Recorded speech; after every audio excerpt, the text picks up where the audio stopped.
On va démarrer. Bonjour à tous et à toutes. Nous avons le plaisir d'accueillir aujourd'hui Louis Petit-Girard, qui est professeur en histoire des sciences et techniques au Conservatoire national des arts et métiers. Agrégé de maths et docteur en histoire, il est chercheur et directeur du laboratoire Histoire des technosciences en société, le HT2S, laboratoire interdisciplinaire d'études sur les techniques, les sciences et l'innovation. Il conduit des recherches en histoire des savoirs et de l'innovation, en particulier sur les évolutions de l'informatique au XXe siècle. Depuis 2019 et l'obtention de son HDR, il a poursuivi son chemin en développant des recherches au carrefour de l'histoire des mathématiques et des techniques instrumentales, ce dont il va nous parler aujourd'hui. Je lui cède la parole. Merci. Vous m'entendez bien avec le concept bien. Bon. Merci, bonjour à toutes et à tous. Merci de cette invitation et de ce plaisir de venir encore une fois à Toulouse. Effectivement, on va parler mathématiques et instrumentation on va prendre une focale. Alors, je vais vous emmener un petit peu en randonnée, on va dire, un peu historique, historienne, dans cette histoire de l'instrumentation du XXe siècle. Ce qui va vous changer probablement vos habitudes.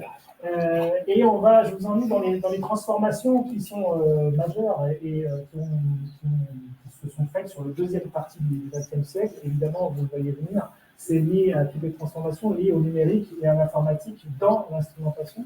Et cette transformation qui pour vous aujourd'hui est complètement acquise, vous n'avez pas de problématique d'interaction et de jouer avec l'ordinateur en même temps que vous jouez avec vos instruments. En fait, c'est pas du tout une histoire, c'est pas du tout un long fleuve tranquille cette histoire-là.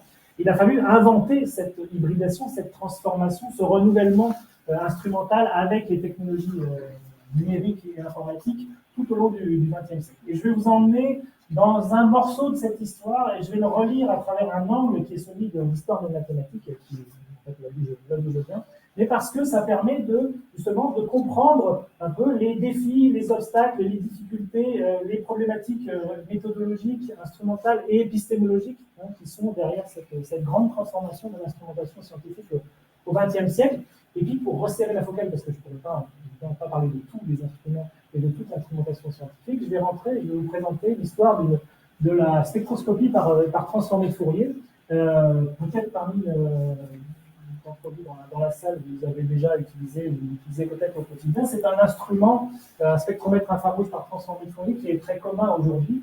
Il se trouve dans beaucoup de paillasses à travers le monde, dans les laboratoires industriels, dans les laboratoires de recherche, pour faire de l'analyse chimique un peu quotidienne, vraiment quotidienne, et qu'on trouve également dans différents observatoires, parce que je ne suis pas astronome, donc je vous permettrai d'être un peu plus approximatif et exclusif là-dessus, mais qu'on trouve pour plein d'applications, un instrument qui est en fait aujourd'hui un peu boîte noire, comme beaucoup d'instruments que vous utilisez sur les paillasses, mais qui a plein de propriétés, en particulier d'être pas cher, d'être très facile à utiliser, d'avoir des résultats qui sont rapides et qui sont très fiables.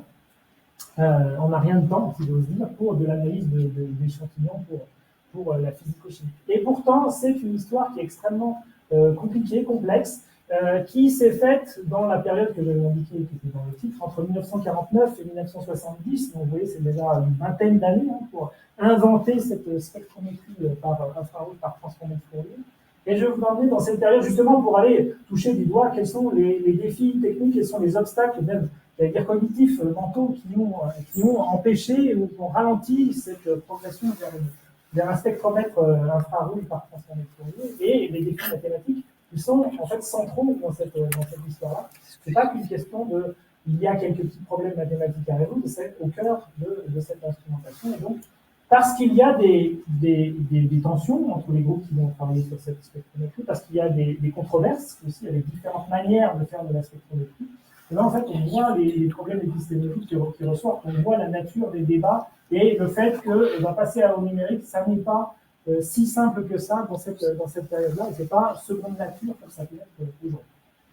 Et puis, rentrer dans cette histoire de la spectrométrie infrarouge par transformée de Fourier, c'est aussi rentrer dans toute une histoire qui est très en partie française, parce que un des principaux laboratoires dans le domaine dans cette période-là est un laboratoire du CNRS dans le sud de Paris, le laboratoire Éric Otto, qui a une grande descendance, qui a essaimé énormément dans le tissu de la recherche en France et qui a à la fois fait de cette spectrométrie quelque part un modèle de transformation, de mutation des instruments, qui s'est fait en parallèle d'autres transformations instrumentales. Je vais évoquer d'autres transformations dans lesquelles il y a la transformation, d'autres mutations instrumentales, et puis qui a essayé, parce que les acteurs de cette histoire, en particulier en France, ils ont vraiment essayé, il y a toute une histoire sociale à faire de cette spectrométrie dans les laboratoires franciliens pour beaucoup, mais pas seulement, et un peu à l'échelle du territoire français. Donc c'est une histoire qui concentre un peu tous ces aspects diffusion, problématiques épistémologiques, méthodologiques, et dans laquelle je vais essayer de vous emmener. Alors, j'ai fait ce choix, bon, parce que j'ai passé un peu de temps à chercher et à approfondir cette histoire-là, mais en fait, on pourrait faire une histoire tout à fait parallèle avec d'autres instruments dans lesquels il y a de la transformation de Fourier, parce que c'est pas uniquement le spectromètre infrarouge qui utilise ça.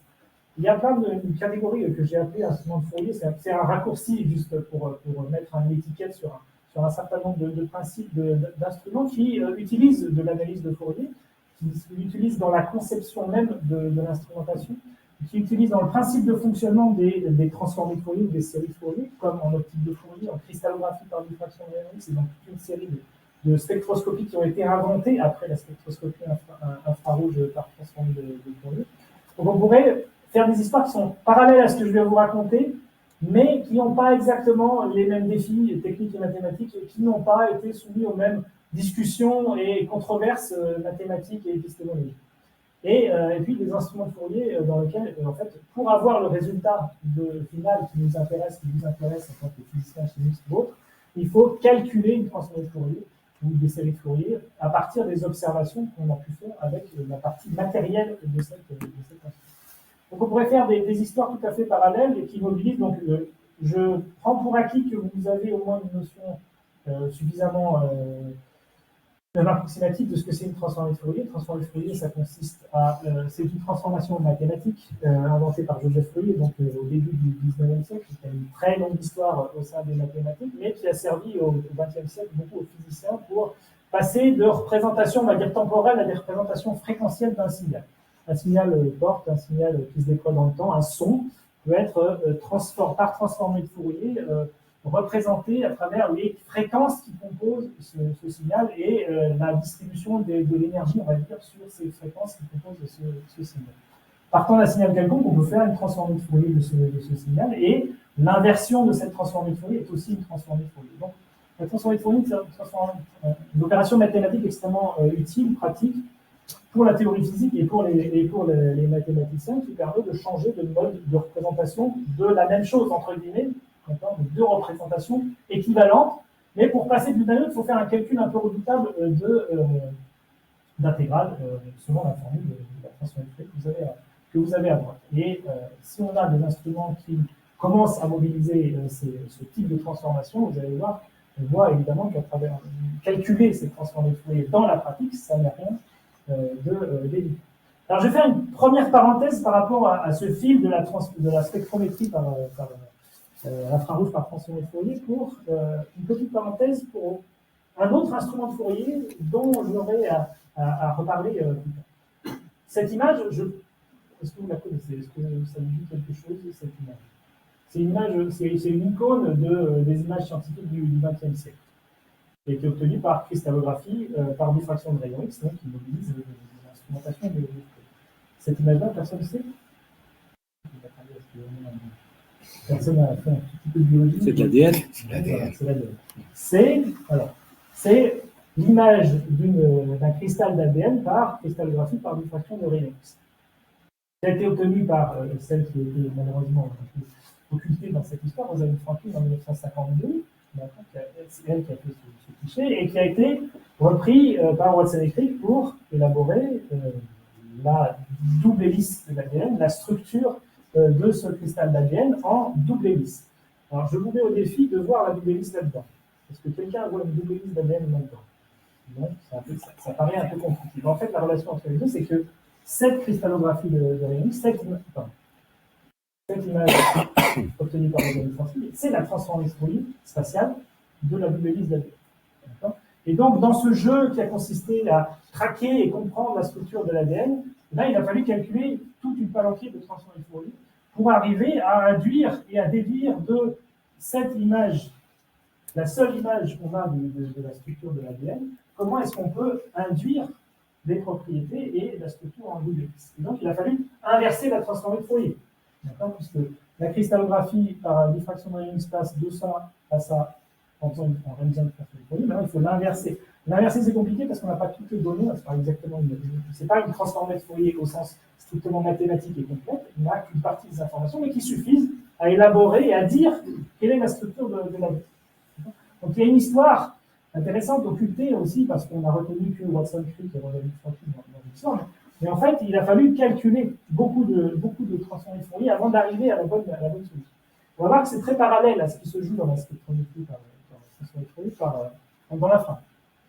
Alors, le principe de la spectrométrie infrarouge, là aussi, je vais très vite, parce que je pense que c'est connu. L'idée, c'est de... Quel est l'intérêt de la spectrométrie par infrarouge? C'est de faire une sorte de carte d'identité d'un échantillon, d'un matériau dont on ne sait pas la composition. Et je trouve que l'absorption, la transmission d'une longueur d'onde, l'absorption d'une longueur d'onde par l'échantillon est révélatrice d'une structure interne, d'une liaison chimique, d'un composant de ce matériau. Donc, si on est capable de passer longueur d'onde après longueur d'onde, soumettre un échantillon à des longueurs d'onde successives et de déterminer celles qui sont absorbées et celles qui sont transmises, on est capable de faire la carte d'identité de ce matériau. Ce qui explique l'utilisation énorme qui se fait en chimie analytique, parce que n'importe quel composé, on peut le passer en spectrométrie infrarouge, et par voie de conséquence, la FTIR et les objets que je vous ai montrés au tout début de cette présentation sont importants dans tous les labos chimiques du monde. Et donc, une fois qu'on a réalisé ce spectre d'absorption infrarouge, on est capable de caractériser tous les composés chimiques. Ici, c'est le polystyrène. Le polystyrène est caractérisé par ces raies d'absorption dans l'infrarouge. Dans la période qui m'occupe, 1949-1970, il existe des spectromètres. C'est-à-dire qu'il en existe tellement qu'il y a des fabricants et des industriels qui vendent ça à travers le monde, des spectromètres spectrophotomètres par infrarouge. C'est quelque chose de courant, c'est quelque chose de connu, et qui reproduit le schéma que je vous ai montré, c'est-à-dire qu'on prend une source infrarouge, on éclaire un échantillon, et puis on arrive, longueur d'onde après longueur d'onde, à déterminer celles qui sont transmises et celles qui sont absorbées. Donc c'est une spectroscopie qui est parfaitement existante depuis les années 30, qui est, je vous dis, quelque chose, un savoir-faire qui est complètement maîtrisé par les industriels, et surtout parce qu'au cœur de ce système, il y a soit un prisme, soit un réseau de diffraction, c'est ce qui permet la sélection de différentes longueurs d'onde. C'est un savoir-faire déjà très bien maîtrisé par les fabricants. Donc c'est un instrument de précision que vous pouvez acheter, qui est un peu cher, mais par contre il a un gros inconvénient, c'est qu'il faut passer longueur d'onde après longueur d'onde avec tout un système de dispersion qui n'est pas super efficace. Mais ça marche, ça existe, vous pouvez l'acheter, et néanmoins reste la question, est-ce qu'on peut faire mieux? En fait, c'est tout le défi de la spectroscopie par transformée de Fourier, c'est comment est-ce qu'on peut faire autrement. Et en fait, l'idée, le germe de cette transformation de la spectrométrie infrarouge, c'est l'idée de reprendre les expériences qui ont été faites par Michelson avec son interférométre de Michelson au début du XXe siècle, et voir si on ne pourrait pas l'adapter dans l'infrarouge, plus dans le visible, et essayer de renouveler un peu cette perspective sur la spectrométrie à la fin des années 40. Donc, introduire un schéma matériel, pour le coup, très très différent, au sens où cette fois-ci on prend un interféromètre de Michelson, donc une séparatrice, deux bras, un bras mobile avec des miroirs au bout. On utilise la source infrarouge qu'on fait séparer en deux faisceaux, on les recombine et on éclaire l'échantillon, et on analyse l'intensité de ce qui est traversé par cet échantillon. Très résumé, ce qui se passe donc ça n'a rien à voir avec le système précédent. L'intérêt de cette chose-là, c'est qu'on ne passe pas longueur d'onde après longueur d'onde. La seule chose qu'on fait bouger dans ce système, c'est le miroir mobile. Et en fait, on enregistre l'intensité qui traverse l'échantillon, qui est laissée passer, qui est transmise par l'échantillon, en fonction de la position du miroir. Donc on ne fait pas longueur d'onde après longueur d'onde, au contraire, on fait une sorte de multiplexage des longueurs d'onde, et on analyse l'intensité qui traverse l'échantillon, ce qu'on peut en retirer. Donc dans les années 50, fort de quelques grands principes un peu approximatifs, un peu avec une foi, j'allais dire, presque, non pas aveugle, mais très appuyée sur les travaux de Michelson, l'idée qu'on va faire des tas de prototypes d'interféromètres infrarouges, qu'on n'avait jamais fait jusque-là, pour obtenir ce qu'on appelle un interférogramme. C'est-à-dire que ce n'est pas exactement le spectre de l'échantillon, ce n'est pas le spectre infrarouge, c'est, ce que je vous ai dit, l'intensité transmise par l'échantillon en fonction de la position du miroir mobile. Donc ça ressemble à des courbes comme ça. Et le problème, c'est que tout ça est une très bonne idée, tout ça est en fait piloté par l'idée que le Michelson, il a une ouverture ronde et pas une fente, et donc il a des luminosités, il y aura un pouvoir de résolution qui va être supérieur à tout ce qu'on peut faire autrement en spectroscopie dispersive. Donc il faut aller dans cette direction. Mais l'instrument, il ne donne pas le spectre tel qu'il est conçu. Il donne un truc qui s'appelle un interférogramme et dont on aimerait bien sortir l'information qui est le spectre. Et la relation entre les deux, c'est que l'interférogramme, c'est la transformation Fourier du spectre. Encore faut-il le comprendre et le théoriser, et ça mettra un moment pour le théoriser et l'asseoir correctement, mais les physiciens sont suffisamment habiles pour comprendre que se joue une transformation de Fourier. Et pendant 15 ans, il y a 3 groupes dans le monde qui vont s'atteler à résoudre tous ces problèmes-là, c'est-à-dire matériellement comment on fait, comment est-ce qu'on fait donc, optiquement, j'allais dire, comment on fait le bon spectromètre, le bon interféromètre pour l'infrarouge, comment est-ce qu'on combine ça avec des calculs de transformation Fourier. Il y a 3 groupes qui le font dans le monde, un à Cambridge en Angleterre, un, je disais, au laboratoire Aimé Coton, au CNRS à Belleville, au sud de Paris, et un qui développe à l'Air Force aux États-Unis. 3 groupes. C'est une petite communauté qui s'approprie et qui démarre cette chose-là. Les 2 parrains, on va dire, physiciens, sont Peter Ferriet à Cambridge et Pierre Jacquinot en France, donc les 2 spectroscopistes qui portent vraiment cette spectroscopie-là et qui vont se heurter, et je vous l'ai dit, ça va être le problème majeur de cette histoire-là, et qui va, sur tous les groupes vont buter là-dessus. Qu'est-ce qu'on fait avec cette histoire de calcul de transformation? Comment est-ce qu'on résout ce problème qui est calculatoire et mathématique, auquel aucun physicien du monde de la spectrométrie n'a été jamais.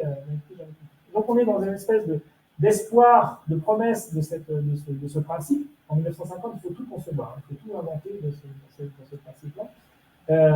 Une concurrence avec la spectroscopie dispersive qui continue, elle, à se développer, et qui existe encore une fois, et qui va se faire sur deux temps dans cette histoire, 2 phases. Une première phase où ils vont faire feu de toute voie, de tous les dispositifs qui sont analogiques, et pas avant d'arriver et de convoquer les technologies informatiques qui sont mobilisées très tardivement dans ce dispositif-là. Donc je vous emmène au cœur de cette problématique mathématique instrumentale. Très tardivement aussi à relativiser au fait que l'informatique et l'ordinateur, ils sont inventés en même temps, quasiment, que la FPI. Les premiers ordinateurs, c'est la fin des années 40, et le plan de développement, c'est les années 70.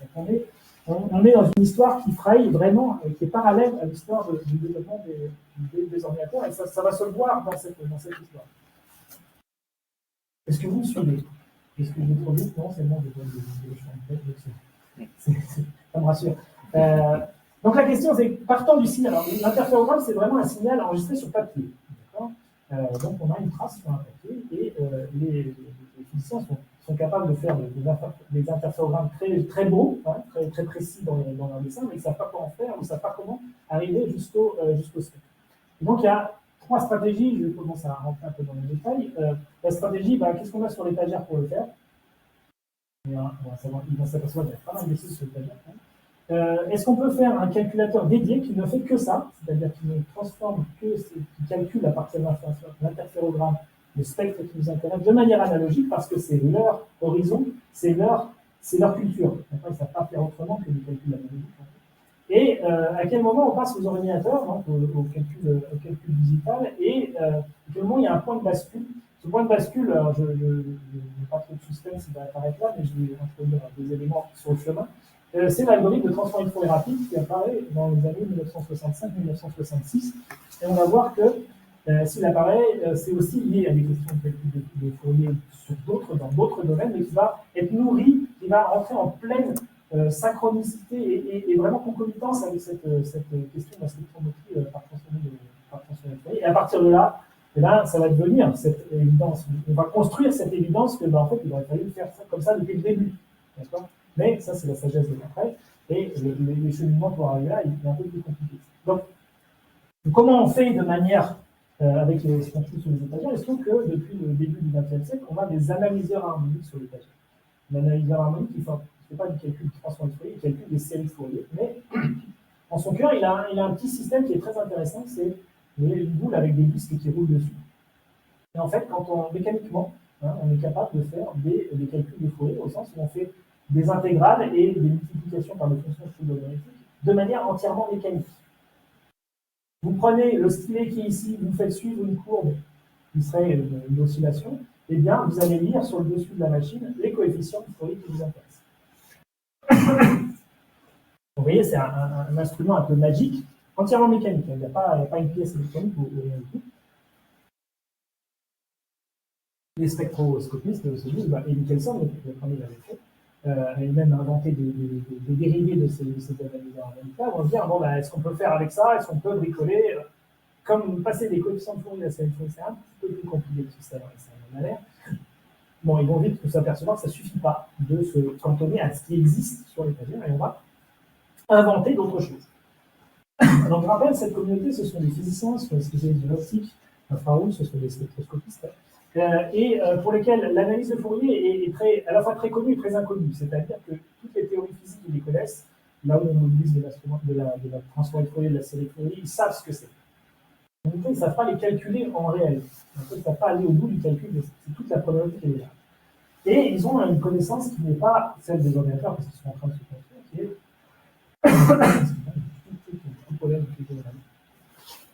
et donc, ils vont s'acharner à construire de ce qu'on appelle des analogues Fourier computers, donc tous les laboratoires les petits laboratoires que vous vont aller chercher dans des ressources qui sont proches de leur culture, justement, dans le domaine de l'optique et dans le domaine de l'électronique, des solutions.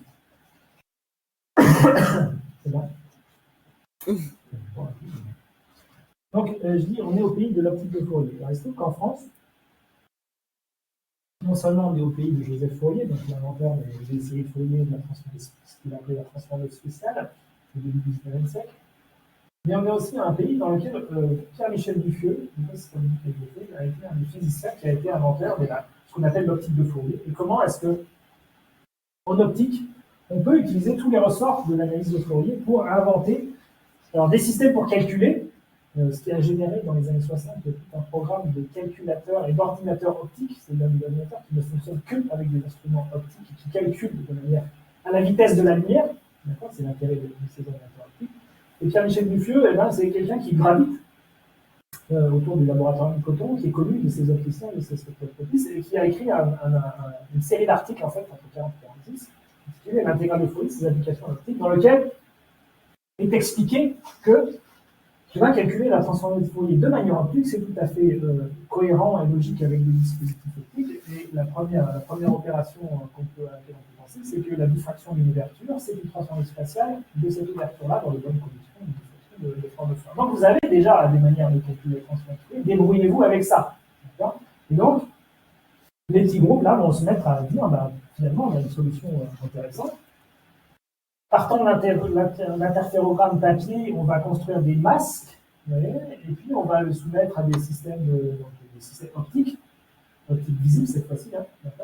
On fait passer à travers des lentilles, on fait passer à travers des marées, et partant d'un masque de l'interférogramme qu'on a créé à partir de cette image graphique qu'on a retaillée sur le pellicule, on va construire le petit système en question et obtenir à la vitesse de la lumière, d'accord, donc presque de manière instantanée, c'est un peu plus compliqué que ça, mais le spectre qu'on recherche. Donc on a des combinaisons qui complètent, d'accord, le spectromètre, il répond à toutes ces promesses. On est capable de faire l'interférogramme, on est capable de transformer l'interférogramme en spectre, donc on a tout ce qu'on veut. Oui, mais c'est un peu laborieux, parce qu'il faut transformer l'interférogramme, passer dans un machin optique un peu complexe, et surtout ça manque cruellement de précision. Et donc, face à la spectroscopie dispersive qui était existante, finalement, ça ne tient pas trop là. Mais jusque dans les années 70, c'est-à-dire pendant 20 ans, ils vont s'acharner les sous-groupes vont travailler sur cette question-là, et avec même une idée qui va émerger dans les années 70, finalement, c'est l'interféromètre de Michelson qu'on a mis en entrée qui pose problème, entre guillemets, qui fait cette transformée de Fourier. Pourquoi pas en mettre un deuxième pour inverser une transformée de Fourier? Pourquoi pas faire un deuxième interféromètre pour calculer la transformée de Fourier de la transformée de Fourier. Donc ça génère des tas d'idées et des tas de principes analogiques pour calculer cette transformée de Fourier. Et puis, bon, l'optique ayant des promesses mais aussi des limites, ils vont en parallèle chercher des solutions qui sont un peu plus électroniques ou hybrides. J'ai dit le petit intégrateur à sphère et disque qui était sur l'étagère, en fait, ils vont le vampiriser, entre guillemets, le mettre dans un système, parce que c'est un très bon moyen d'intégrer rapidement une fonction, parce que ce qui est difficile à faire avec l'électronique. L'électronique prend en charge toutes les autres opérations, mais l'intégration est déclinée, donnée au système mécanique. Donc on a un hybride de mécanique, d'électronique, sur des trucs qui sont complètement dédiés à des armoires qu'on construit, juste pour cette problématique-là, juste pour répondre à ce besoin. Donc j'ai commencé à l'annoncer, alors ça va avoir un intérêt, c'est que ça va permettre de démontrer qu'il est possible de le faire et que cette spectrométrie infrarouge par transformation de Fourier, elle a du sens, elle va jusqu'au bout, elle permet de le faire. Mais à quel moment on passe au numérique, à quel moment et pourquoi on n'est pas passé plus tôt au numérique? C'est-à-dire en 1900, dans les années 60, les ordinateurs, IBM, c'est très bien les construire, pour en acheter, même en France, c'est un peu plus compliqué en France, mais tous les groupes pouvaient avoir accès à ces ordinateurs-là. Et ils n'ont pas fait tous de manière uniforme, ils n'ont pas fait tout de suite. Et Pierre Cohn, donc, qui est un élève de Pierre Jacquinot, qui est un des spectroscopistes importants dans cette référence, rétrospectivement l'indique dans ses autobiographies, on va dire. Et il indique comme ça, nous étions malheureusement innocents des techniques digitales. Ce que j'ai expliqué, c'est qu'il y a une culture analogique qui n'a jamais été cherchée dans les calculateurs numériques, arithmétiques, qu'ils soient mécaniques ou qu'ils soient électroniques, une quelconque solution à ce problème.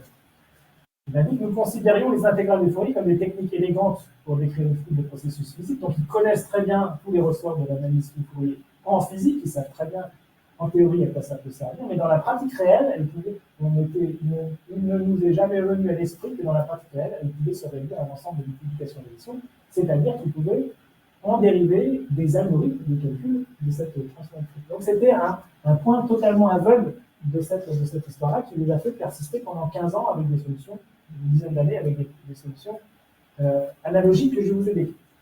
Sauf Peter Felgate en Angleterre, donc à Cambridge en Angleterre, et c'est là où intervient la cristallographie, la parenthèse que j'ai ouverte tout à l'heure, c'est au même endroit où Watson, Crick, Rosalind Franklin et tous les cristallographes, toute l'école de cristallographie anglaise est en train de se développer.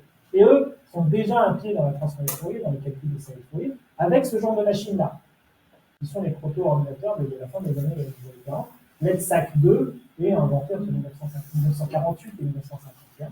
Et il va mettre du temps, mais en 1957, va commencer à reconnaître que si on reprend tout ce qui a été fait par ces cristallographes d'une certaine manière et qu'on les transpose dans un problème qui n'est pas exactement le même que celui de la cristallographie en diffraction de X, en 1957, parce qu'il a accès à cette machine, c'est vraiment il faut le considérer comme un prototype, c'est pas une machine commercialisée, l'EDSAC2, c'est un truc unique au monde dans les années 50. Une machine les plus rapides dans le monde pour calculer ces questions-là. Donc, étant donné qu'il a eu accès à cette machine-là, il s'aperçoit que finalement, la transformée de Fourier, avec l'ordinateur, en une minute, on fait plusieurs points de cette transformée de Fourier en relevant 1100 points sur l'interférogramme à la main. Et il indique, je regrette maintenant le temps que j'ai passé à essayer de réaliser des machines analogiques, donc 1957. Les trois groupes sont assez autonomes et se méconnaissent beaucoup. Et les solutions de Felgate ne seront connues des Français en particulier que très tardivement, en fait, dans les années 60. Les discussions entre ces groupes se font de manière un peu erratique, on va dire, et avec très peu de... Parce que c'est pas vraiment une communauté, c'est trois groupes qui sont vraiment... Les États-Unis, de la même manière, John Strong, qui est un des pionniers de cette spectrométrie infrarouge transformée de Fourier, réalise les premières mesures de la transmission de l'atmosphère dans le sud millimétrique avec ce même principe-là, parce qu'il a accès à l'IBM, au centre IBM qui est sur la côte est des États-Unis, et IBM lui met à disposition, achète, parce que ça coûte cher à ce moment-là, mais réalise ses premiers calculs. Première démonstration, vraiment, que c'est réalisable, 250 éléments spectraux, $100 chacun, et 1 heure de calcul par élément du spectre. Donc, vous voyez, il faut un peu la foi quand même pour se dire qu'on va utiliser ça de manière courante dans les laboratoires. L'autre problématique, c'est la concurrence, je reviens, avec justement la communauté de la spectroscopie dispersive qui, et ça, il y a plusieurs grands noms de la spectroscopie dispersive dans les années 50 qui le prononcent et qui le disent, de toute façon, c'est impossible de transformer l'interférogramme. Donc il faut bien imaginer que c'est des communautés un peu isolées qui se heurtent à ce mur-là de tous les autres leur expliquant arrêtez avec des histoires d'interférogramme que vous voulez calculer par contre. Vous voyez, ça ne sert à rien, de toute façon, vous n'y arriverez pas. Il y a une impossibilité presque théorique et matérielle derrière tout ça. Mais persiste quand même, c'est heureusement qu'ils ont persisté d'ailleurs. John Strong, même un des premiers pionniers aux États-Unis, le reconnaissait, c'est qu'il y a eu tout un biais avant de reconnaître qu'il y avait quelque chose à faire. Il y a eu une vraie promesse avec le résultat de la dimension que fait Gap, parce que entre Américains et Anglais, ils n'ont pas lu les travaux français. Il l'attribue au biais qui était lié au fait que lui, en fait, sa première vie, avant de passer dans cette spectrométrie par transformation de Fourier, il fabriquait des réseaux de diffraction. Donc il savait très bien que la bonne, entre guillemets, la spectroscopie dans laquelle il avait baigné, c'était celle des réseaux de diffraction. Et puis il y a le experimentalist natural distrust, donc la méfiance des expérimentateurs dans tout ce qui pouvait inclure des calculs aussi prodigieux, aussi gigantesques. Donc il y a une grande méfiance dans le dispositif qui implique autant de théories mathématiques pour comprendre et concevoir l'instrument, et autant de calculs avant d'obtenir le début d'un résultat. Parce que l'interférogramme, ça sert à rien. Et en fait, la pierre de l'édifice, dans cet édifice, la pierre de touche, la pierre centrale, ça va être la thèse de Janine. En fait, ce travail est réalisé au laboratoire avec Nécoton sous la direction de Pierre Jacquinot. Janine Cohn réalise sa thèse en 1960, recherche sur la spectroscopie par transformation de Fourier, qui va asseoir et poser tous les aspects théoriques et calculatoires qui sont nécessaires à la réalisation de cette FPLR, qui va devenir une sorte de bible pour toute cette petite communauté naissante, qui va être traduit en anglais immédiatement et diffusé aux États-Unis par les Air Force très directement. Document de référence pour une dizaine d'années, dans lequel elle explique tout. En fait, elle a fait toutes les questions qui se sont posées par cette communauté, qui n'avaient jamais été rencontrées avant. C'est-à-dire, aucun spectroscopiste ne s'était posé cette question. Partant de comment est-ce que j'échantillonne mon enregistrement graphique pour en faire de l'exploitation numérique, comment j'utilise les théories mathématiques de Shannon de l'information pour comprendre en particulier les rapports signal-bruit dans cet instrument. Toutes les mathématiques appliquées de la transformation de Fourier, appliquées à cette problématique-là, et l'apolisation dont je vais parler, tout ça, et enfin, j'allais dire résolu, et c'est pour ça que c'est vraiment un monument dans cette histoire-là, dans la thèse de Janine Cohn, j'ai mis en situation d'abandon des mathématiciens, c'est-à-dire que Janine Cohn a été frappé à la porte de tous les mathématiciens qu'il a pu connaître à Paris, qui l'ont tous dit, ça, c'est pas un problème qui nous intéresse, nous, les mathématiciens, débrouillez-vous avec des histoires. Donc, elle a fait elle-même, elle s'est formée, en fait, aux mathématiques et à la physique de la transformation. Donc, Janine Cohn, elle est ici. J'aime beaucoup cette photo parce qu'elle traduit à la fois, c'est une femme dans un homme. Et ça crève les yeux. Alors, pas toute l'assemblée, mais c'est la seule femme dans ce monde-là. Elle est en arrière de Pierre Jacquinot. Donc son mari, c'est Pierre Cohn, qui est l'expérimentateur de cette histoire. Ils font un couple vraiment dans ce laboratoire. Vous voyez, elle a très très peu de photographies de Janine Cohn qui s'appellent. C'est le regard extrêmement malicieux de Janine Cohn. En même temps, la discrétion, elle se met toujours en arrière-plan de Jacquinot et de Pierre Cohn dans cette histoire-là, mais elle a une place absolument déterminante et centrale dans cette histoire. Je vais revenir sur la suite de la carrière de Janine Cohn, qui va donner un peu l'ampleur un peu du travail qu'elle a fait. Dans sa thèse, on trouve plein de choses liées à toutes les mathématiques et toutes les difficultés théoriques, et en particulier une analyse de ce problème-là. C'est-à-dire que, comme on est dans un interféromètre qui a des limites matérielles, le miroir mobile bouge d'un point A à un point B. Il ne va pas de 0 à l'infini, ou de moins l'infini à l'infini, comme on voudrait pour calculer le transfert de Fourier. Le transfert de Fourier, ça va de moins l'infini à l'infini. Donc, l'interférogramme est en fait un morceau très partiel de l'interférogramme idéal. Et si on n'a qu'une information complète, qu'est-ce qu'on fait avec cette information? Et comment est-ce qu'on compose, comment est-ce qu'on fait un compromis, comment est-ce qu'on dépasse cette finitude de l'instrument? Et en fait, cette coupure nette dans l'enregistrement, il a un effet que quand on passe à la transformation de Fourier, en fait, on va générer plein de fantômes dans le spectre. Donc faire le tri entre les fantômes dans le spectre et les vraies lignes spectrales, c'est un peu compliqué. Et donc il faut apodiser, donc c'est le terme qui a été inventé à ce moment-là, en couper les pieds, savoir comment est-ce qu'on lisse ces coupures et qu'on ne fait pas les coupures nettes. Et comment est-ce qu'on compense cette finitude matérielle par un compromis mathématico-instrumental. D'accord? Et en fait, ça fait partie de toute sa réflexion sur les filtrages possibles et comment est-ce qu'on introduit des filtres pour améliorer cette spectrométrie. Et là, elle fait le tour, entre guillemets, de toutes les solutions qui existent. C'est-à-dire, est-ce qu'on peut trouver un moyen optique de résoudre ce problème-là? Est-ce qu'on peut trouver un moyen électronique avec des filtres passe-bas, etc., pour résoudre cette problématique-là? Et là, on vient au fait que, en fait, la meilleure solution, c'est un filtrage mathématique. Ça, c'est clair. Et donc, elle définit des systèmes, des opérations mathématiques qui sont adéquates, d'accord, à cette apodisation. Il y a différents filtres qu'on peut utiliser dans le système. Mais alors là, la communauté, cette petite communauté naissante d'une part, et les détracteurs de cette FTIR commencent à dire, alors déjà, c'est compliqué de faire une transformation de Fourier du vecteur programme. Si maintenant, en plus, il faut à tous les étages rajouter des filtres mathématiques, qu'est-ce que c'est cet instrument qu'on est en train de construire? Est-ce que scientifiquement, là je reprends les termes entre guillemets, c'est vraiment dans les débats et dans les revues, peut-on raisonnablement, scientifiquement, introduire un argument, un traitement mathématique dans ce processus de mesure? Quel sens pour un physicien ça doit avoir? Et donc, vous voyez un peu l'inertie et le choc culturel qui est en train d'être avancé par Janine Cohn, et ce à quoi elle a dû se confronter aussi, doublé par la seule femme dans l'assistance qui vient défendre, ou qui est la première à défendre ces idées. Et donc, ce qui va avec la thèse de Janine Cohn et qui va avec la démonstration aussi expérimentale avec Pierre Cohn, donc son mari, des premiers spectromètres par transformé de Fourier dans le laboratoire et le coton, c'est cette défense qu'il faut changer la manière de concevoir l'instrument. C'est-à-dire qu'on ne peut pas se limiter à une instrumentation matérielle, il faut rajouter tous ces dispositifs d'instruments mathématiques, ça c'est le long terme, c'est possible. Et donc des filtrages mathématiques adéquats avec des dispositifs de calcul numérique qu'il faut aller chercher, qu'on n'a pas sous la main, ou difficilement sous la main en France à ce moment-là. Et en 1959, donc, le couple Cohn réalise leur premier calculateur au Comité européen de calcul scientifique, et qui vont définir ce premier chemin instrumental opérationnel dans lequel il faut les deux parties, matérielles et mathématiques, pour le faire fonctionner. Et la deuxième grande opération scientifique de Pierre et Janine Cohn à ce moment-là, c'est la réalisation de spectres de planètes. Donc là, je passe aux astronomes qui sont là. Ils vont réaliser les spectres d'atmosphère de deux planètes, Mars et Vénus.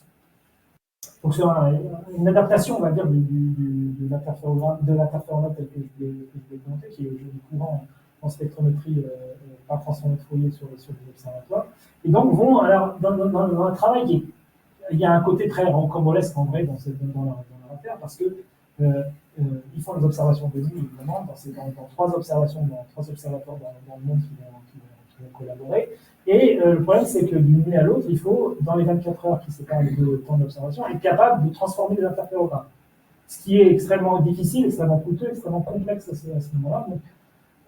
Donc, ils essaient presque à travailler 24 heures sur 24, quand ils ne sont pas mobilisés à l'observatoire, ils doivent s'occuper de la transformation, des calculs de transformés de Fourier.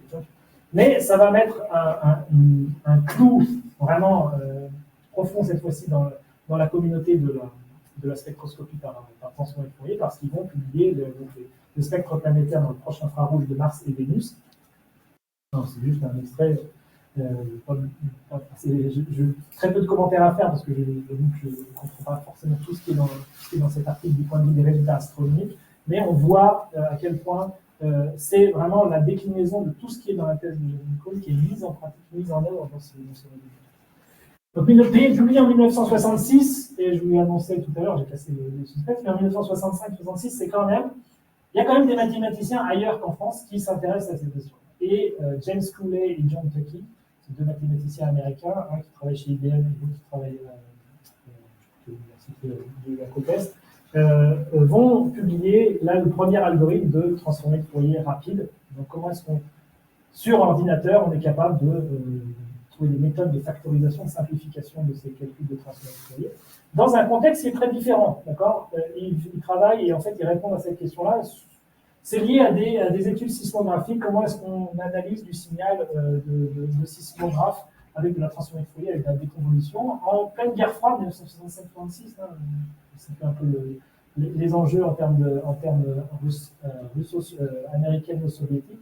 En fait, ces sismographes servent à écouter les essais nucléaires soviétiques, donc on veut absolument savoir être très précis, très discriminant dans ce qu'on observe dans les sismographes. Et donc, ils inventent cette transformée de Fourier rapide pour ça. Et puis, une fois que c'est publié, c'est un algorithme qui est publié dans une revue de mathématiques et d'informatique, eh bien, ça va être utilisé à toutes les sources dans le monde, et en particulier par la communauté de la FPI, qui va se saisir de cette question-là. Et c'est pas seulement une question de je prends et j'applique dans ma problématique, c'est que l'algorithme tel qu'il est publié en 1965 ne suffit pas en fait, pour les problématiques, et donc il va y avoir un retour et une rediscussion directe entre James Cooley, le promoteur numéro 1, et Gene Cohn. C'est-à-dire que Gene Cohn va aller voir James Cooley à IBM aux États-Unis pour essayer d'améliorer les processus et les algorithmes de transformation de Fourier rapide. C'est vraiment une discussion, un dialogue qui est entretenu avec les mathématiciens à ce moment-là. Je dis que c'est le début de la fin parce que c'est la fin de la période probatoire, c'est-à-dire qu'une fois qu'on a combiné tous les systèmes que je vous ai présentés, on a une spectroscopie qui fonctionne très bien. La concurrence avec la spectroscopie dispersive commence à prendre un autre tour. C'est-à-dire que là, on peut avoir des choses qui sont significatives. Je passe très vite là-dessus, mais c'est tout le dialogue entre James Cooley et Gene Cohn sur Je vais très vite parce que je pense que le temps file, vous n'avez pas dit, mais on a pas le temps. Et je vais aller très rapidement sur la fin et quelques éléments pour compléter ce que je viens de vous présenter.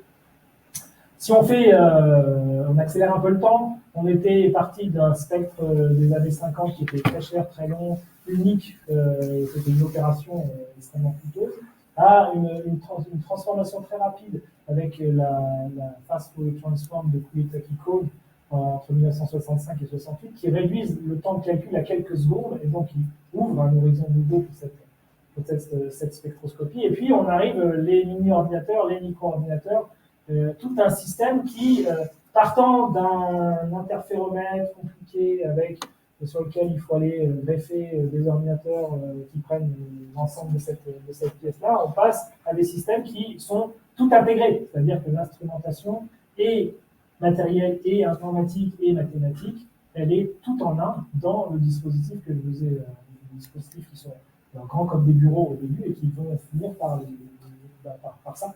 C'est-à-dire que c'est quelque chose qui est une boîte noire classique que vous trouvez sur une paillasse de laboratoire de chimie dans le monde, avec des réductions de coûts d'utilisation qui sont considérables. Donc il a fallu 30 ans après 1965 pour arriver à ce spectromètre qui va évacuer tous les spectromètres dispersifs des paillasses. On ne va pas les remplacer dans toutes les applications, pour tous les aspects, en particulier chimiques, qui est le principal marché, on va dire, de ces spectromètres. Ça a balayé complètement le système dispersif à l'image de cette machine. Donc, au terme de cette chose-là, vous voyez, j'ai choisi cette histoire de la spectrométrie pour vous montrer à quel point elle encapsule une série de savoirs mathématiques depuis la conception, depuis le principe même de la machine. C'est la même chose en cristallographie par diffraction géométrique, ce qu'on va rapidement présenter. C'est indispensable au développement de l'instrumentation et ce ne sont pas des mathématiciens qui font le travail. En l'occurrence, là, ça a été Gene Cohn. En cristallographie par diffraction géométrique, c'est pareil, ce n'est pas des mathématiciens qui l'ont fait, c'est les Bragg, c'est les Watson-Crick pour ce qui concerne la guerre, etc. Et puis jusqu'à l'utilisation même de l'instrumentation qui est indispensable, qui nécessite ce calcul jusqu'au bout à travers des algorithmes et des mathématiques appliquées qui permettent de résoudre tous les petits filtres et systèmes nécessaires à la réalisation d'une instrumentation performante. Je vous l'ai dit aussi, c'est parti d'une toute petite communauté de 3 laboratoires dans le monde, d'instrumentalistes au essaimage assez important. Alors, si on se limite à la France, d'abord c'est la carrière de Gene Cohn. Gene Cohn, elle a commencé comme physicienne avec Pierre Jacquinot, et elle est devenue une spécialiste du calcul scientifique. Ça, c'est on va dire un peu plus ça.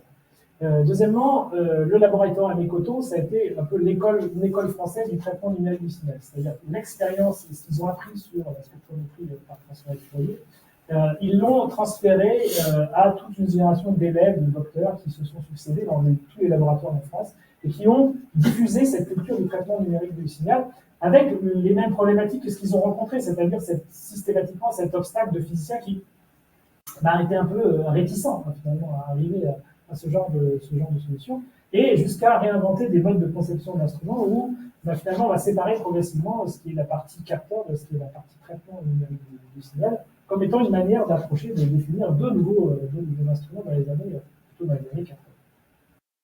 Et puis Janine Cohn, donc j'y reviens, elle est encore vivante, elle est presque centenaire. Elle a fait donc ce début de carrière au laboratoire des cotons, mais il faut savoir quand même, cette femme-là, elle a mis sur pied, à la demande de Pierre Jacquinot et du CNRS, le Centre interrégional de calcul électronique, le CIRC, c'est-à-dire le plus grand pôle de calcul scientifique de performance en France.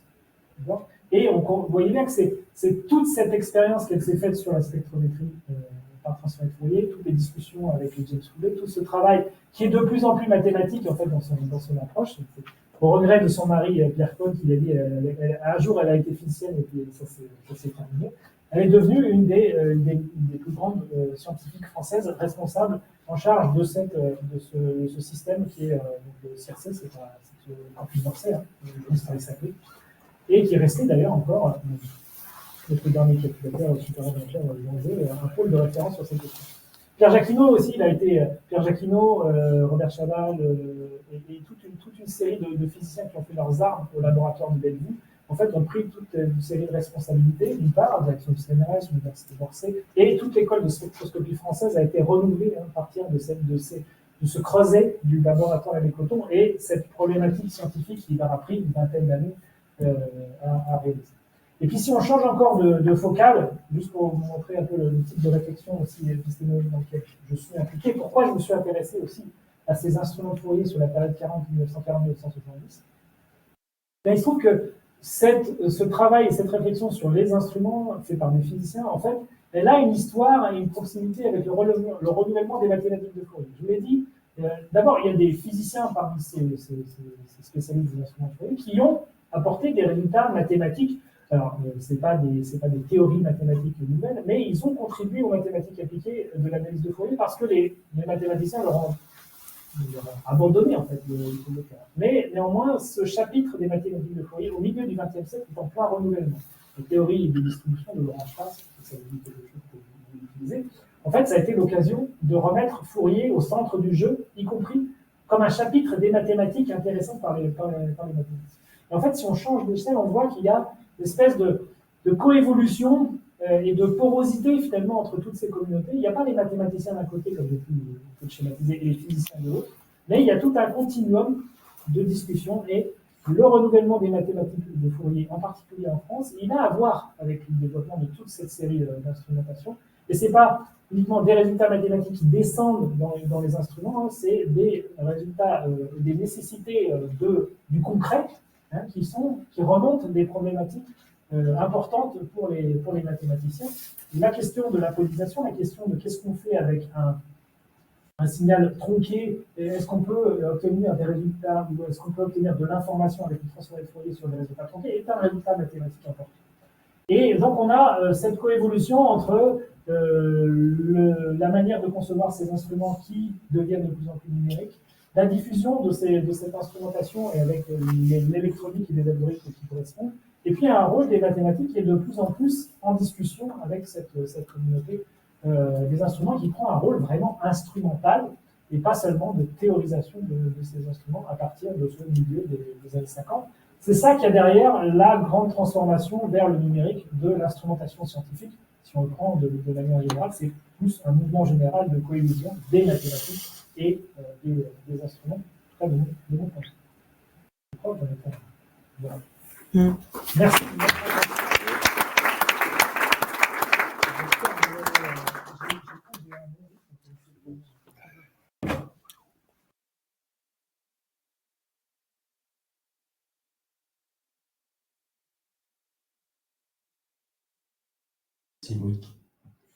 Est-ce qu'il y a des questions dans la salle?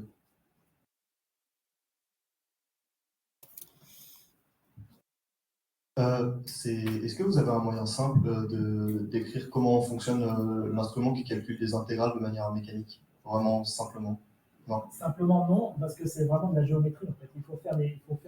Il faut décomposer la géométrie de la boule sur le disque pour comprendre que, pour le dire de manière simple, il suffit d'aller voir comment fonctionne un planimètre, de manière même approximative. je dois réfléchir de manière avec les mains. Hein, si au lieu prenons un cône plutôt qu'une boule, d'accord, si vous prenez un cône, vous faites tourner un cône comme ça, et vous mettez un disque dessus. Et un disque qui, quand le cône tourne, il entraîne le disque sur le cône, et quand il se déplace comme ça, il glisse sur le cône. Et bien, ça réalise en fait une intégration. Si vous regardez, si on déplace le cône de manière dans ce sens-là, et qu'on déplace le cône de cette manière en ordonnée, en abscisse et ordonnée, et qu'on enregistre le trajet et la rotation de la petite roulette, ben on va s'apercevoir qu'il calcule l'intégrale. Plus on tire, plus il va s'élever sur le cône, et donc un tour de cône va faire beaucoup tourner la petite roulette, et plus on est proche de la pointe du cône, moins il va tourner. Donc si on décale et qu'on regarde, on cumule, parce que la roulette en fait c'est comme une sorte de compteur, si on cumule au fur et à mesure de ce déplacement le nombre de tours de cette petite roulette-là, ça donne une approximation de l'air qu'on a parcouru sous le Alors, il faut imaginer que cône, maintenant si on retourne en sphère, d'un point de vue topologique, ça peut y ressembler, et on peut imaginer des systèmes encore plus élaborés dans lesquels on fait les deux opérations qui sont celles du calcul de Fourier. Il y a une partie qui multiplie par cosinus et sinus, parce que c'est de la trigonométrie, c'est des cercles. Donc il y a une partie qui multiplie la fonction par cosinus avant de faire l'intégration, et ça se réalise avec les deux côtés ou les deux axes de la boucle. 13 avec les mains, juste intuitif, je ne sais pas si c'est suffisamment clair. Après, sur Internet, on trouve toutes les explications bien vulgarisées sur un polymètre. C'est assez court. C'est intéressant cette question-là parce que c'est pas si évident que ça que ce machin mécanique réalise une intégration. Et en fait, c'est juste ce que je vais montrer là-dedans. Jusque dans les années 50, c'est la meilleure façon d'intégrer. Il n'y a pas de système électronique qui fasse mieux que ces cônes et ces disques, et ces boules et ces disques. En vrai. Donc c'est une industrie de précision parce que dans un truc qui glisse dans l'axe des ordonnées mais qui tourne dans l'autre sens, c'est pas, il faut des bons matériaux, il faut être très précis dans cette méthode. Question.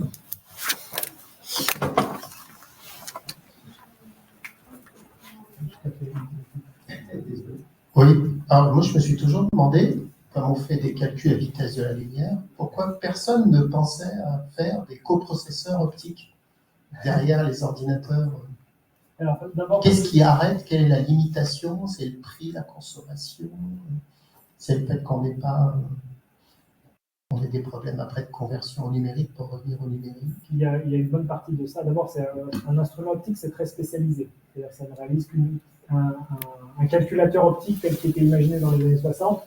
C'était très orienté calcul de Fourier, ce qui était déjà une très bonne utilisation, très bonne fonction. Donc, pour la reconnaissance d'image, pour ce genre de choses-là, les calculateurs optiques, ils fonctionnent, ils ont fonctionné pendant très longtemps, très bien. Mais le problème, c'est quand on veut faire un truc un peu universel, parce que derrière l'ordinateur, le projet d'ordinateur, c'est de faire tous les calculs imaginables, c'est très limité. Et l'interfaçage entre de l'électronique et de l'optique, c'est ça le problème. Ça pose un gros problème. Bon, après, il faut ajouter le fait que il faut des sous pour faire ça. Et quand IBM décide que, on arrête avec les calculs optiques, et qu'on met tous les financements du MIT et de IBM sur le calcul à base de semi-conducteurs qu'on sait bien maîtriser, etc., ça tue un peu le jeu. Et c'est pas parce que c'est une mauvaise solution, c'est juste parce qu'à un moment, on s'est arrêté de chercher aussi dans cette direction. On arrête avec ces processeurs optiques, ou alors on les cantonne à certains dispositifs très particuliers. Le reste, ça sera avec les ordinateurs électroniques, semi-conducteurs, algorithmiques et mathématiques appliquées qu'on maîtrise et qu'on sait. Est-ce qu'il n'y a pas de moyen de les rendre génériques pour tout type de transformation? Je crois il y a eu, c'est étonnant, entre 1960 et 1965, il y a eu une espèce de boom sur cette question-là, avec des tas de promesses et des tas de projets un peu démentiels. L'idée d'aller vers un calculateur optique universel, elle était là. Et en tout cas, ça faisait partie de l'horizon. Mais ils ont rapidement déchanté, comme ils ont dit, aussi, la complexité, et deux, le fait que personne ne suivait leur délire. Alors, est-ce que c'est un délire? Est-ce que ça aurait été réalisable si avec tous les moyens? Ça fait de la science-fiction, hein, de l'histoire-fiction. Mais en tout cas, à ce moment-là, ils sont quand même aperçus que c'était redoutablement compliqué de faire quelque chose d'universel. Et donc, spécialisé sur Fourier, c'était bien pas mal. C'est très performant sur d'autres systèmes, pas forcément sur les interférogrammes, mais pour d'autres systèmes, c'est très performant. Et je pense que dans les satellites, dans une partie des satellites, avec le système de reconnaissance d'image, ça a été un moment important de cette reconnaissance d'image par onde optique. Sinon, je vous remercie, parce que j'ai commencé ma carrière à l'IDRIS, au moment où le CIRC a fusionné avec le C2VR, l'autre centre de calcul qui était à Polytechnique. Et on me parlait de Janine Cohn, je ne comprenais pas, bon, comme une personne légendaire, mais je ne comprenais pas du tout pourquoi. C'est plus qu'une légende, c'est une personne qui a existé, effectivement. Et c'est une personne absolument déterminante, en fait, dans toute l'histoire. Si on regarde l'histoire française de cette spectrométrie d'une part, mais aussi du calcul scientifique en France, c'est une personne centrale. C'est même étonnant qu'elle ne soit pas plus reconnue que ça. Moi, parce que c'est alors qu'on est en train de remettre sur le devant de la scène, quand même, un certain nombre de femmes scientifiques. C'est vrai que, bon, après, Janine Cohn, elle est âgée d'une part, elle a toujours été extrêmement discrète, toujours jamais cherché le devant de la scène. Elle est toujours vivante? Oui, elle est toujours vivante. Pierre Cohn, non. S'il n'y a pas d'autres questions. Je crois qu'il y a une question devant. Mais...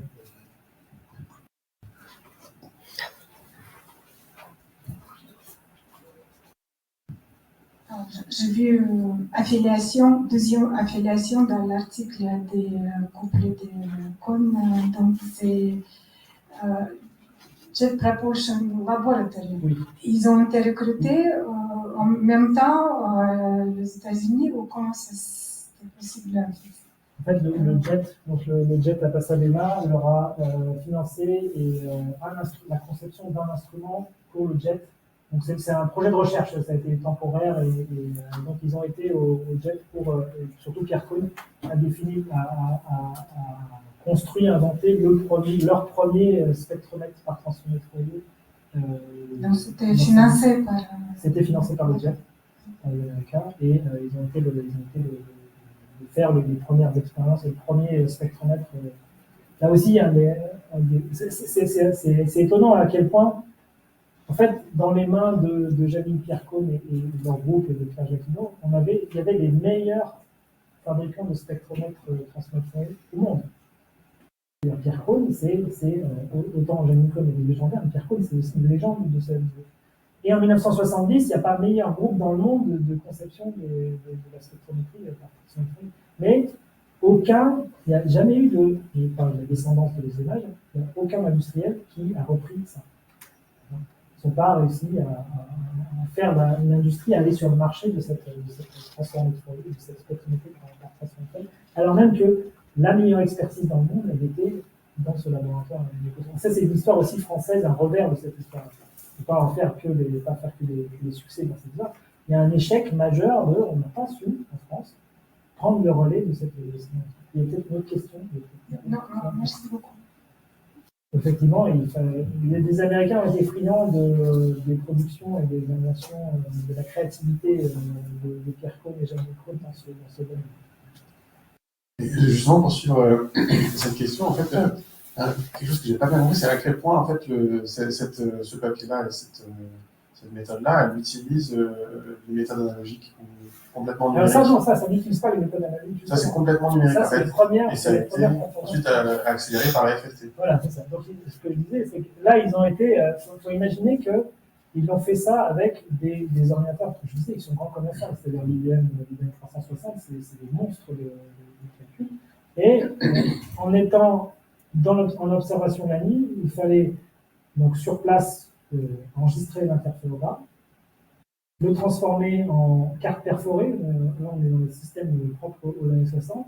Le bac de carte perforée, il fallait l'amener en voiture à l'avion qui allait. Alors, ça a été soit fait à l'observatoire de Meudon, soit fait quand c'était aux États-Unis sur l'IBM le plus proche, en voiture, convoyer les cartes, les mettre dans l'ordinateur et donc faire le calcul de transformer de Fourier pour téléphoner les résultats à l'observatoire pour l'année suivante.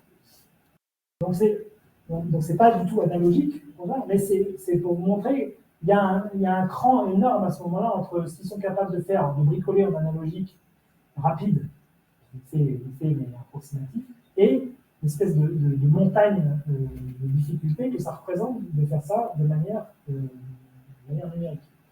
Évidemment, quand on a FFT plus des petits ordinateurs, ça change complètement l'horizon de la FFT dans les années 60, de la FTIR dans les années 70. Et ça, encore fallait-il le démontrer. Il fallait une équipe de fous furieux qui fasse ce boulot-là pendant 2 ans, aller à la traque sur ces spectres de Mars et de Vénus, et ils ont montré que ce système-là permet, je crois que la résolution, c'est un gain en facteur 10 quand même. Donc, montrer que. Et c'est pourquoi l'astronomie, c'est aussi lié au fait que dans les lumières faibles, ils voulaient cumuler tout le défi. Des lumières faibles, des bruits de détecteurs, une difficulté à le faire numériquement, ils se sont un peu chargés de défi. Et comme ils l'ont fait et que c'est 10 fois mieux que ce qu'on pouvait faire avec n'importe quel spectromètre infrarouge habituel, ben, c'est tout en un le résultat, c'est-à-dire que en fait, il n'y a plus qu'à continuer.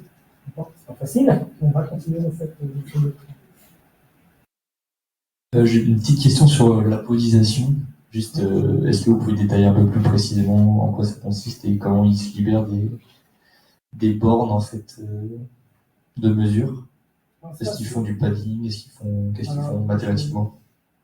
Alors, à ce moment-là, je ne sais plus. Et aujourd'hui, je ne sais pas exactement quels sont les méthodes. Soit c'est de la convolution avec c'est vraiment de la convolution au sens où on rajoute des fonctions qui vont tendre vers 0, vers l'infini. Ils font, je crois que le principe de Jamico au départ, c'est celui-là. C'est évidemment, est-ce qu'on peut rajouter une convolution avec un truc lisse qui permet de lisser la succession de filtres qu'ils imaginent, je sais pas, des dizaines, des centaines de manières de faire. Je n'ai pas du tout la mémoire de cette partie-là. Mais c'est toujours le même principe. Est-ce qu'on peut trouver une bonne fonction avec laquelle on fait une convolution pour asseoir et lisser la coupure voir, alors peut-être qu'il y a une deuxième manière de faire, c'est qu'ils calculent quand même la transformée de Fourier, et c'est dans la transformée de Fourier qu'ils rajoutent et qu'ils essayent de traquer et de supprimer les fantômes pour revenir à l'interférence. Ils peuvent aussi rajouter, je crois, un aller-retour entre les données dans la transformée. Mais le plus direct, c'est vraiment multiplier, convoluer avec un truc qui va asymptotiquement vers Parce qu'en gros, ça, vous avez dit que c'est une des grosses avancées qu'elle a proposées dans les maths. C'est le point de vue de la théorie mathématique, du point de vue de la théorie mathématique. Et du coup, ça a été démontré, j'imagine, de façon théorique. Oui, parce qu'en fait, la difficulté, ça fait partie du détail mathématique dans lequel je suis pas rentré. Là, on parle de convolution comme si c'était évident. En fait, faire une convolution à ce moment-là, c'est déjà parler chinois dans cet univers-là. Et il faut, même pour des mathématiciens, le produit de convolution est une invention récente. C'est-à-dire que c'est dans les années 1930 qu'on commence à parler de convolution. Ça ne s'appelle même pas convolution, on n'a que le terme allemand pour le décrire, c'est le Faltung. Et c'est vraiment une niche de quelques mathématiciens qui jouent avec la convolution. Et le rapport entre la convolution et la transformée de Fourier, c'est Schwartz. C'est-à-dire que c'est au début de cette histoire-là, 1948-1949, d'accord, produit de convolution et transformée de Fourier, le rapport entre tout ça, il est élucidé que dans les années 50, d'un point de vue mathématique et par des mathématiciens. Donc, quand Janine Cohn a introduit ici l'idée qu'il a repris en particulier chez Schwartz, et pas directement dans les distributions, mais tout ce qui va découler des mathématiciens qui travaillent avec Schwartz, quand elle parle de convolution et qu'elle dit on va faire de l'apolisation avec des produits de convolution et on va revenir dans l'espace de Fourier, revenir ensuite dans l'espace temporel, elle parle chinois pour la plupart d'entre eux. Donc c'est vraiment un défi mathématique bricolé au sens où elle n'est pas mathématicienne, donc elle va aussi, finalement, la démonstration mathématique, c'est pareil, elle va faire. C'est juste qu'elle va suffisamment maîtriser ces concepts pour déterminer et tester aussi avec Pierre Cohn les bonnes manières d'apoliser en faisant un produit de convolution, en repassant dans l'espace de Fourier, retournant dans l'espace du fréquentiel au temporel. Mais encore une fois, c'est quasiment la seule dans le monde à être capable de comprendre exactement ce qu'elle fait, à maîtriser suffisamment ces éléments mathématiques pour le faire. Donc, après, la relecture que je fais en disant, c'est vraiment, on fait de la convolution avec des résultats, c'est pas exactement le terme qu'elle emploie non plus. Parce que dire qu'on fait une convolution, elle marche sur les œufs. Hein. Déjà, ils sont tous à cran à savoir comment est-ce qu'on calcule le transfert de Fourier. Si on rajoute des choses là-dessus, et encore une fois, des notions mathématiques qui ne sont pas dans, quand je dis que c'est du chinois, c'est-à-dire que ce n'est pas dans les traités de la physique. Aujourd'hui, dire qu'un instrument il réalise une série de convolutions, c'est comme ça qu'on l'a présenté à l'école, etc. Ce n'est pas du tout le cas ici. C'est après cet épisode-là. Et encore une fois qu'on a fait ils ont fait ce baptême du feu de penser l'expérience et ces interféromètres comme étant une succession de convolutions auxquelles on peut ajouter de la transformation de Fourier, à partir de ce moment-là, ça va rentrer dans les traités. Les physiciens, ils vont commencer à parler ce langage. Et là, il fallait l'inventer ce langage. Il fallait le mettre à la bonne dimension et sur ces problématiques. C'est tout l'enjeu de. Pour ça, je dis, c'est pas du tout un fleuve tranquille, et il fallait inventer ces choses. C'est suffisamment. Pas de question. Pour en revenir à la contribution de Janine Cohn, est-ce que tu disais qu'elle était pas mathématicienne? Donc la question c'est, tu as parlé de maîtrise des outils ou des instruments mathématiques. Est-ce que tu dirais vraiment qu'elle les maîtrisait? Ou est-ce qu'elle a un peu bidouillé? Est-ce qu'elle a eu des intuitions et qu'il s'est trouvé qu'en cherchant, elle a réussi à y arriver? Quand elle commence sa thèse avec la physique, la délégation de physique demande un peu exigeante, surtout dans ces années-là, c'est quand même exigeant d'un point de vue mathématique. Donc il faut une culture mathématique quand même solide, on va dire, pour arriver. Mais elle n'est pas mathématicienne au sens où elle est incapable de discuter dans les séminaires mathématiques de Laurent Schwartz ou de toutes les théories de l'analyse harmonique de Wiener et autres qui peuvent se passer. Alors, c'est à Polytechnique, c'est pas si loin que ça, du laboratoire des Coutons, des laboratoires des séminaires de Schwartz, mais elle ne va pas discuter avec eux parce que ça. D'abord parce que probablement elle n'aurait pas un intérêt scientifique à le faire, mais parce qu'elle n'est pas dans la recherche mathématique dans ce domaine-là. Elle est comment est-ce que je peux puiser, sortir de tous ces traités mathématiques les éléments suffisants pour résoudre ce problème. Mais c'est vrai qu'au bout d'un moment, elle est obligée d'aller jusque la compréhension intime mathématique de ces ressorts-là. La théorie mathématique de la communication de Shannon, je suis pas sûr qu'elle a lu en long, en large, en travers. Vu la thèse qu'elle a faite, où elle mobilise tous les théorèmes de Shannon dans cette thèse, elle a très bien compris de quoi il s'agissait, elle est capable de l'adapter à son problème, et elle s'arrête là. Si ça résout et ça s'adapte à ce problème-là, je n'ai pas besoin de remonter encore plus dans la théorie pour cette opération particulière. Donc, c'est un jeu de aller, je vais jusqu'au bout de ce que je peux faire et comprendre mathématiquement, à partir du moment où ça me sert directement pour cette réalisation. En même temps, la question avec les cristallographes, c'est un peu différent.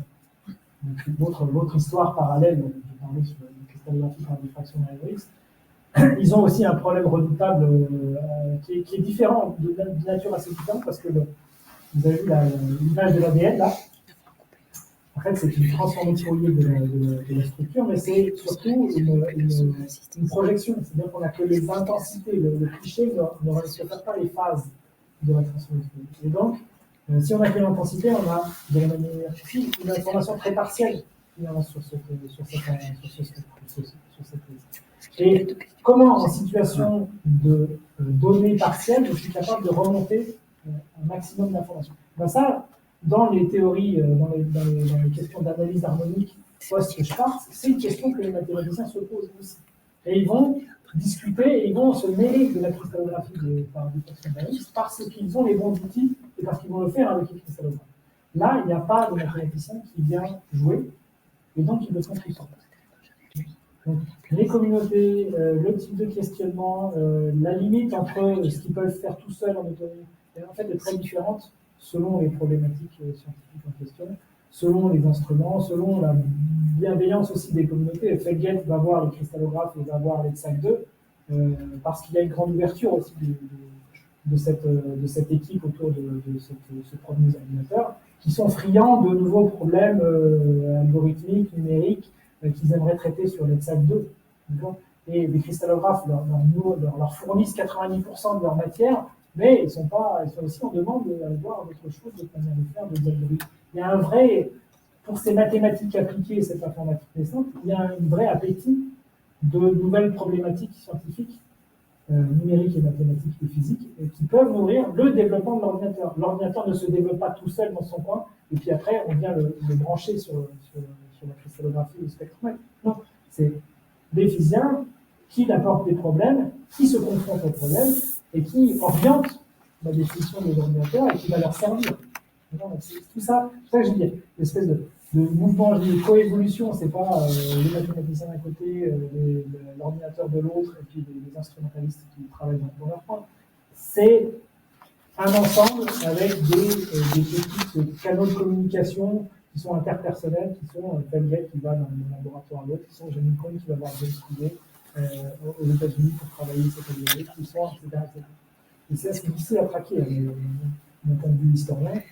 C'est là où on touche aussi à un certain nombre. Il y a des choses qu'on ne comprend pas, pourquoi à un moment donné ça se parle, mais on ne sait pas comment est-ce que ça a pu se communautés se sont parlé. Ça, c'est notre travail, c'est un autre sujet. Mais écoutez, on va s'arrêter là parce que Loïc a un train tout à l'heure, il va déjeuner, donc on le remercie encore une fois. Merci. Merci à vous et bon appétit.